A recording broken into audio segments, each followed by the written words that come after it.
The UN Climate Summit is underway in Katowice, Poland, with leaders calling for swift global action. UN Secretary General Antonio Guterres said in his opening remarks climate change is a matter of life and death for many nations and that the worst polluters are not doing enough to meet the goals of the 2015 Paris Climate Agreement. While world leaders converge in Poland, the indigenous-led fight against destructive oil pipelines continues across North America. In Louisiana, activists suffered a blow Thursday when a judge ruled that the company building the 163-mile Bayou Bridge pipeline had the right to seize private land for construction under eminent domain. This comes despite the fact the judge ruled that pipeline owner Energy Transfer Partners had trespassed on private land during construction and ordered the company to pay 3 landowners $150 each.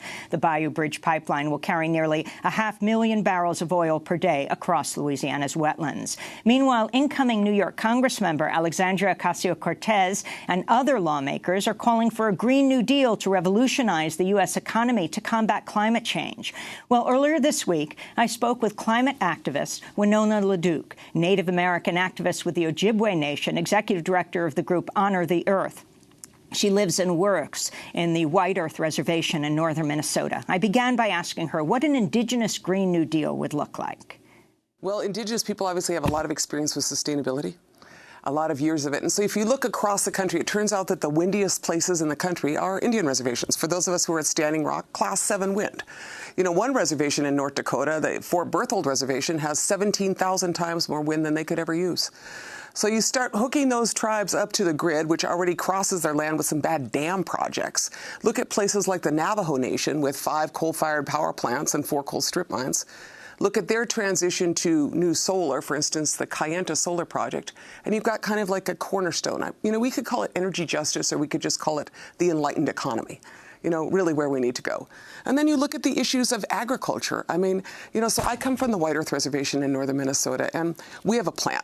You know, my plan is, you know, first of all, I'm looking down the barrel of a very big pipeline, which is a $7 billion boondoggle of stranded assets. We'll talk about that later.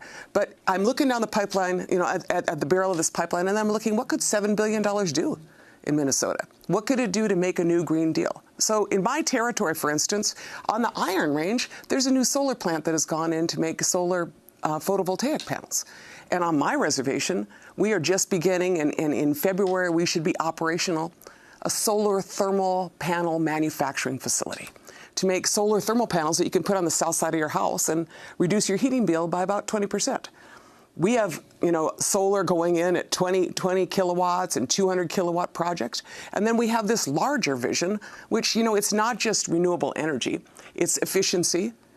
And then it's also local foods and the next economy. Our interest in the next economy, I mean, to be honest with you, Amy, I didn't really like this economy too much. Didn't work out too well for my people. You know, so the next economy has to be something that reaffirms our relationship to the earth and gives us a shot.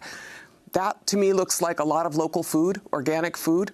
If you actually went organic in most of your agriculture, and if, for instance, I just read an article, if you ate beans, you know, if we just upped the beans and diminished the cattle, you'd end up with sequestering the carbon in the soil.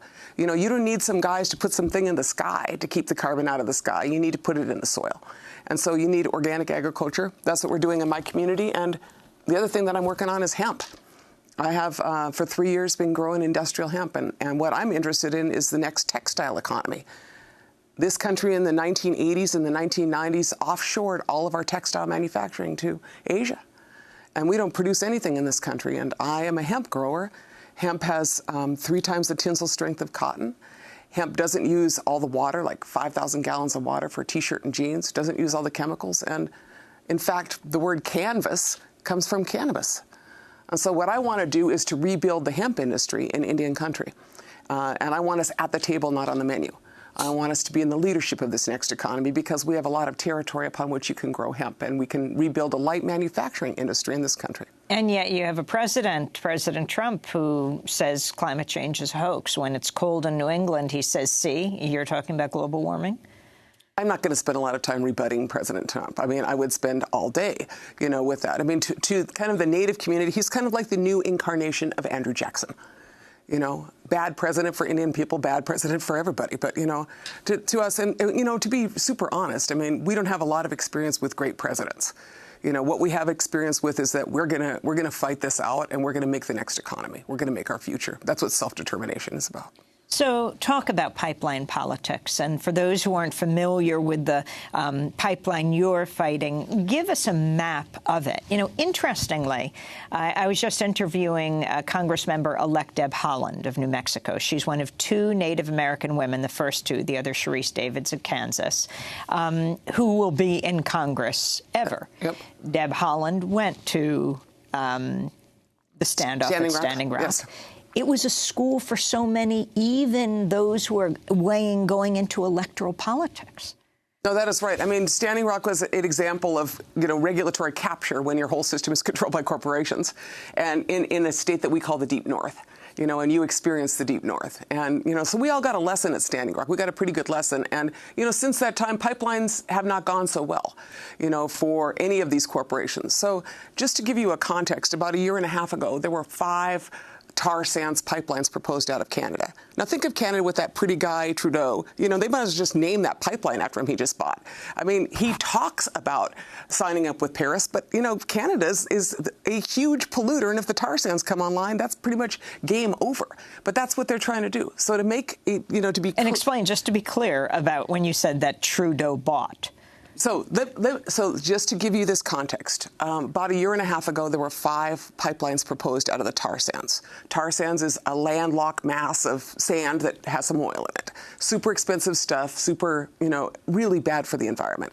One pipeline was called Energy East. That was to go from Alberta to New Brunswick. The second pipeline was called the Northern Gateway. That was to go from Alberta to the Pacific Coast. The third pipeline was called Trans Mountain. Kinder Morgan's Trans Mountain, the 4th Keystone, and the 5th pipeline is called Enbridge Line 3.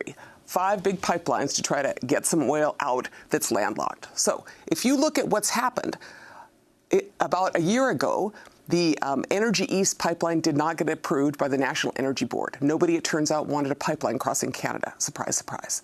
Montreal didn't want it. Nobody wanted it. Second pipeline, Northern Gateway, Enbridge's Northern Gateway, the gem of their Canadian projects, was not approved by the National Energy Board. That leaves 3 pipelines.